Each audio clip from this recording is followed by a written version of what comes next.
Hopefully this video will be the right way to do things, but no promises. I'm going to draw a line for reference, looking at the joint between the frame and the slide, or that line. Give us a reference point. Watch specifically the end of the muzzle when it recoils and when it comes back down, and then watch where it fires in reference to this blue line I put down. Also notice any excess movement or kind of that wavy thing like I talked about in the previous video. So in line there when the first shot goes off, notice the second shot's breaking basically as soon as it gets back to that point where the first shot was. Like that. That looks good. Next pair, in line with that, or in line with the line I drew. Gun goes up. Same deal on the second pair. Notice it's like right as soon as it gets in line, that's where the next shot's breaking. So just looking at that without looking at the targets, that's going to have a pretty good result. Taking the line away and just watching the attitude of look where the front sight would be kind of shows you how much drama there is or isn't when the gun's recoiling. And again, you don't see a lot of the really wavy stuff that happens when there's too much firing hand tension. Then lastly, pay attention to my support hand, if it stays on the gun or not.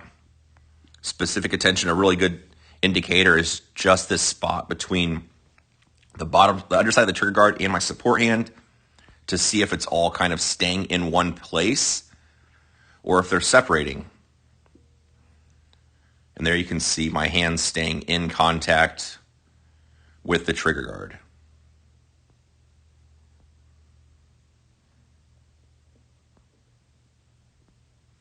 Anyway, so there's a few things to look at to assess.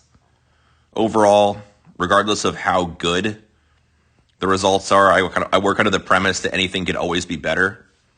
So I'm always just looking at how I'm doing things. Obviously, that the target tells the tale.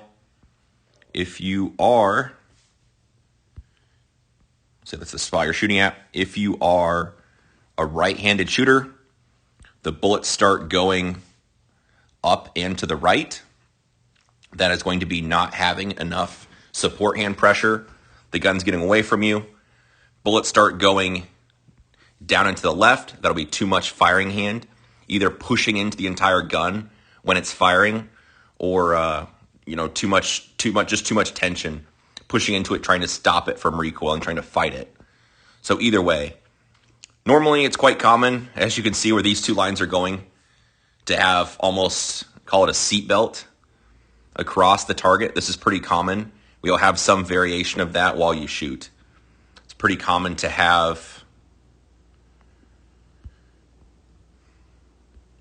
this is your mark.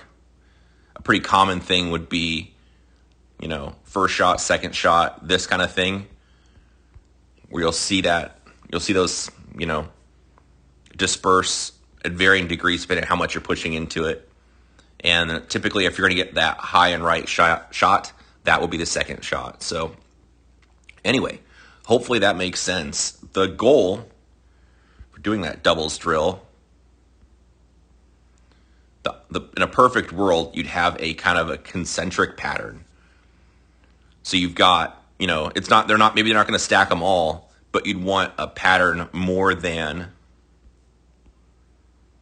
a trend of something bad would be like having, if your target looks something like this to varying degree, hey, that's not in the middle. They're clearly trending one way. So that would show you there's something in your grip you probably want to look at. So anyway, hopefully this is all helpful. Of course, if you have any questions, drop them below.